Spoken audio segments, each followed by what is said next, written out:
Hi there, and welcome to Stress Management Session. When is the last time you felt stressed about something? Do you remember how that made you feel? For example, you are on your way to an important meeting and your bus is delayed by half an hour, or you are about to present and you feel like you forgot all the words. Does it sound familiar? We get into stressful situations daily, and there is no way and no need to avoid stress completely. So let's delve deeper into this topic and see how we can recognize and reduce daily stress in our lives. One key takeaway I want you to remember right from the start is that a lot of stress is driven by your attitude and approach to dealing with it, and we will talk more about this during the session today. For now, relax, sit back and listen, and take the 2 free things away for yourself that you feel can help you be less stressed in certain situations or during peak times. Today we will cover: first, we will look at what is stress, what causes it, and look at good versus bad stress. Then I will show you the ways how to reduce the stress, and we will finish the training with a summary. There are many different ways to describe stress, and you most certainly know how it feels. Stress is an individual's response to pressure. It happens when your mind or body responds to a threat, event, or change that you usually do not feel comfortable with, unless it is a positive stress, which we will talk about later. Stress can be real or imagined by you. Stress is something we all deal with in our lives, so it's important to embrace it. Stress levels depend on our internal resources and our ability to manage it, and it shows in our overall mood and state of being. In other words, stress occurs when the pressure is bigger than the resources, whether it's time, energy, or money. When trying to balance this equation, we want to reduce and eliminate pressure, stressful situations, or increase coping resources to be able to deal with higher levels of stress. Look at athletes. For example, famous tennis player like Roger Federer. You would think he is under constant stress and pressure to perform.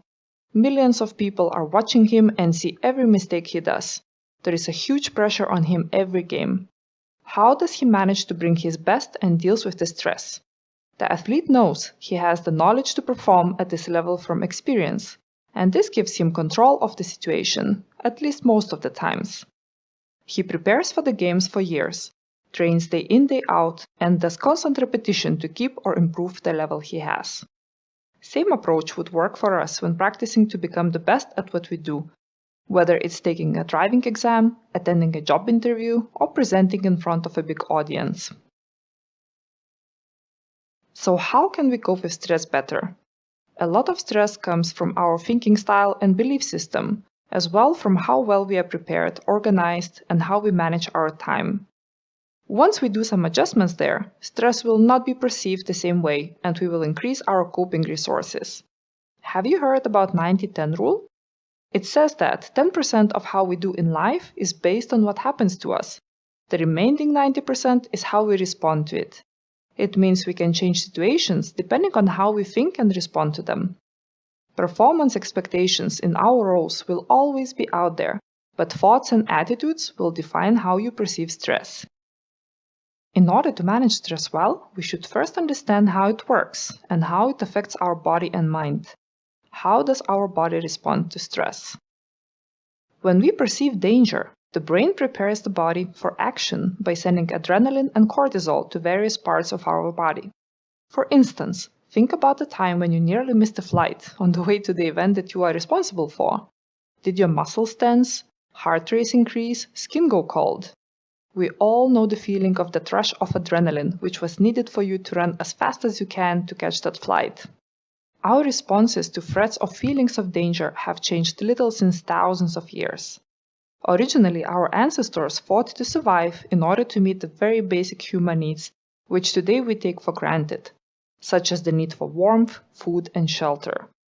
Dangers were inevitable in the environment, and along with an instinct for survival, humans were equipped with physiological responses, which enabled them to confront the physical dangers. The response is known as fear, fight, and flight response. You most probably heard about it. Fight or flight reaction is triggered by stress hormones, and its purpose is for handling stress very quickly. When the event has passed, the body returns to its normal relaxed state in order to recuperate. Although today we no longer have to fight for basic survival, Psychological threats provoke the same physical response. Response remains there to protect us in dangerous situations.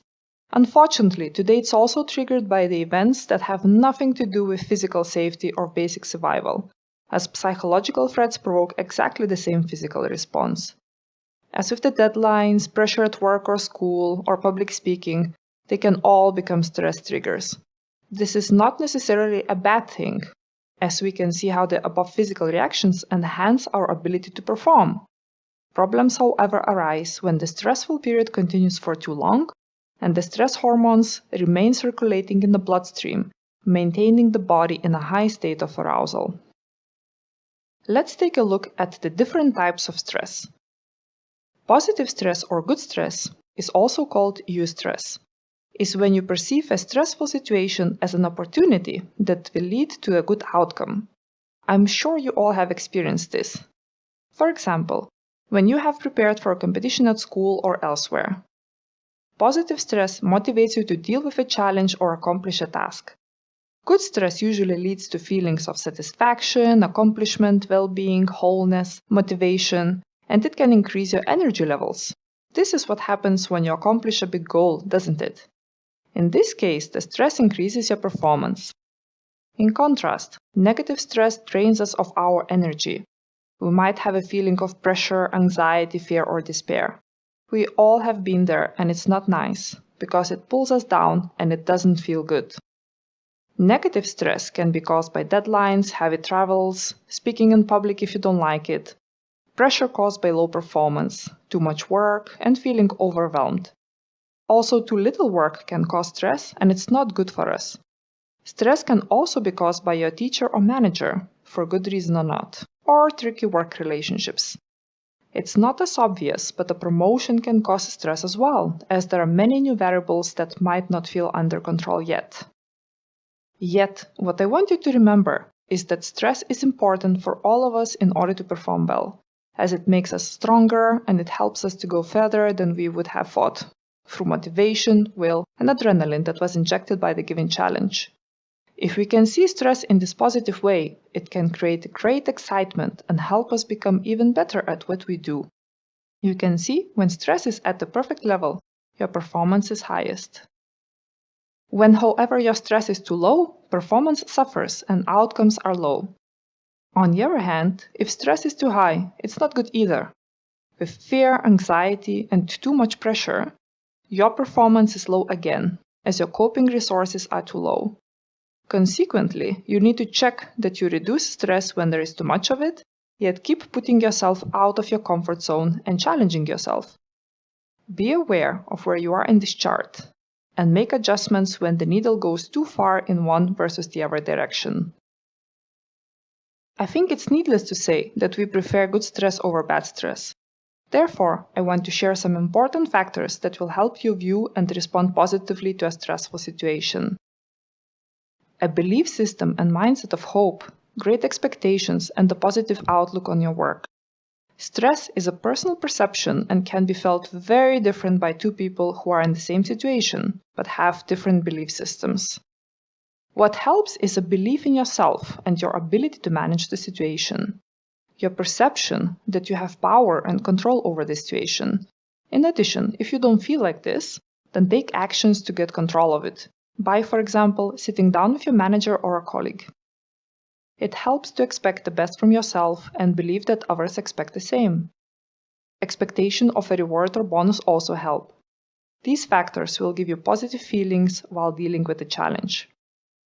Whether you are in a stressful situation and you feel uncomfortable and experience negative stress, it's important to become aware of it and see if you need to change something in your setup. For example, are you well prepared and organized? Do you focus on the right things? Do you manage your time well? Then think about your belief system and how to turn this challenge into a positive experience. It obviously would be nice to only experience good stress, but we all know that this is not the case and there are times where bad stress affects us. You cannot and should not avoid stress altogether, but there are good ways to reduce the negative stress and increase your resistance to it, that I will discuss in the next few slides. Since reactions to stress are very individual, you should choose your own method based on your personality. For example, for me, the best way to get rid of stress is energetic exercise, and meditation is really hard. For you, it could be something completely different. The one thing you shouldn't use are substances such as alcohol or drugs. They provide only temporary stress relief, but they harm your health in the long term. When you are stressed out, the last thing you probably feel like doing is getting up and exercising. But physical activity is a huge stress reliever, and you don't have to be an athlete or spend hours in the gym to experience the benefits.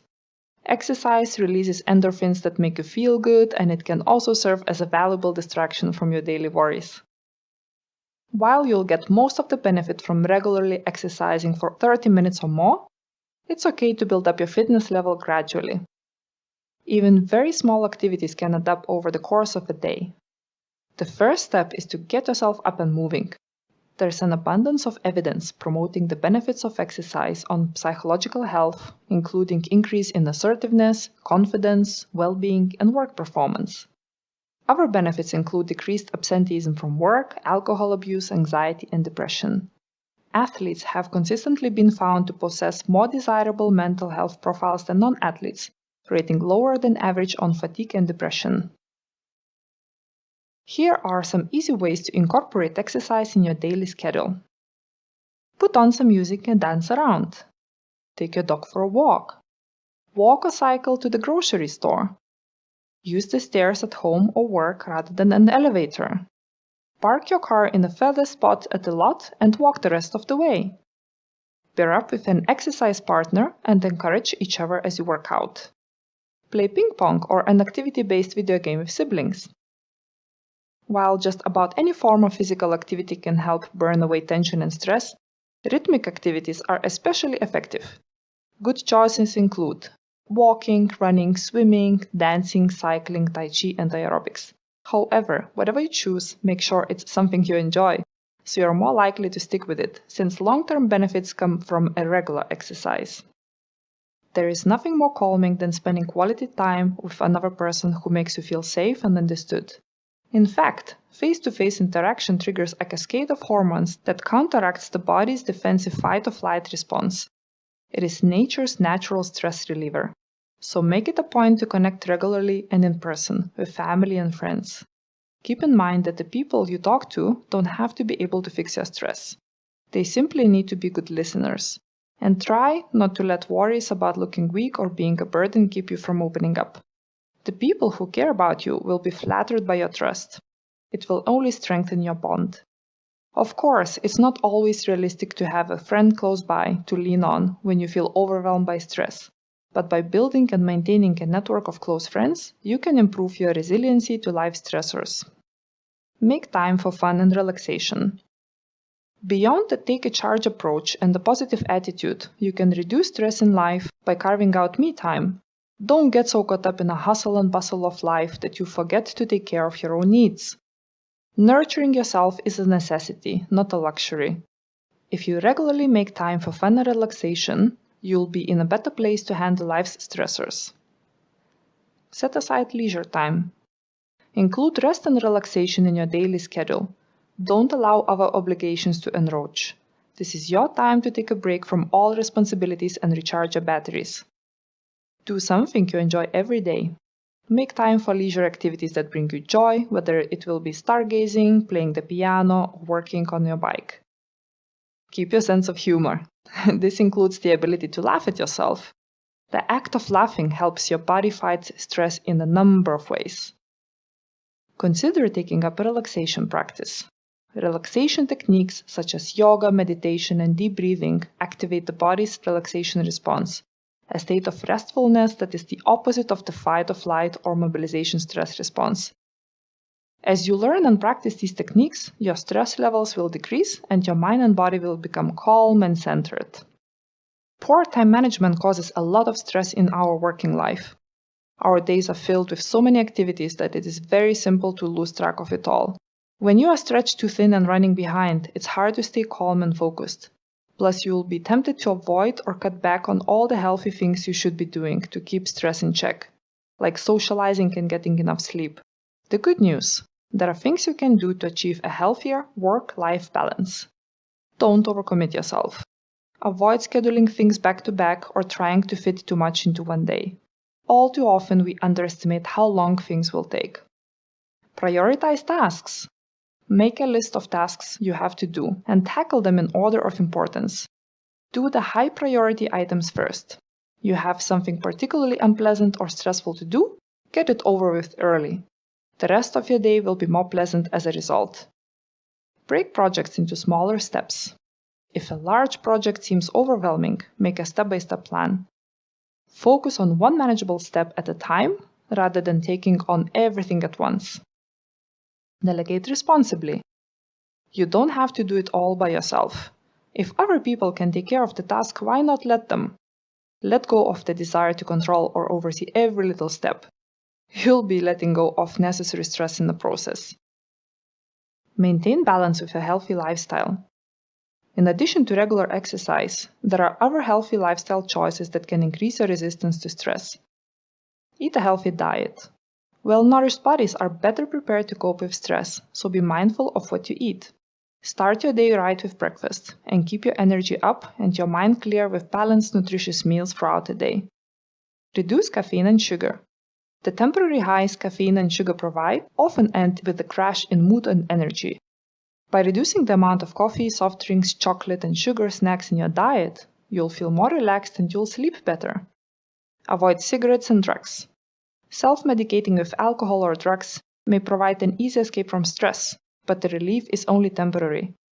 Don't avoid or mask the issue at hand. Deal with problems head-on and with a clear mind. Get enough sleep. Adequate sleep fuels your mind as well as your body. Feeling tired will increase your stress because it may cause you to think irrationally. Hobbies and social activities. Think about how often you spend time doing things that you find enjoyable and interest you. Make time to recharge your batteries. These can be anything from listening to music, walking, gardening, or simply just being. If you have a demanding work life, then you will need to consider what time you have available, but don't say you don't have time. Time out is important, even if it's only for a short period. Plan and schedule activities so that they don't become a burden or pressure in themselves. And to summarize, it's key to remember that stress is important for us to perform well. Without good stress, you would not be able to reach top performance, deadline peaks, and more. Know how to manage and how to relieve stress. Make sure you feel in control, prepared, and that you manage your time well. Know when to get help and have measures in place to relieve your stress through activity, relaxation, talks, or whatever works for you. Remember that the perception of stress is very much defined by your belief system, your attitude and response. Keep the 90-10 rule in mind. Only 10% of how we do in life or at work is based on what happens to us, and 90% is based on how we respond to it. If stress is perceived as negative, be aware of it. And remember all the good tips and tricks we discussed today. Thank you so much for attending the session. I hope you learned something new. All the best.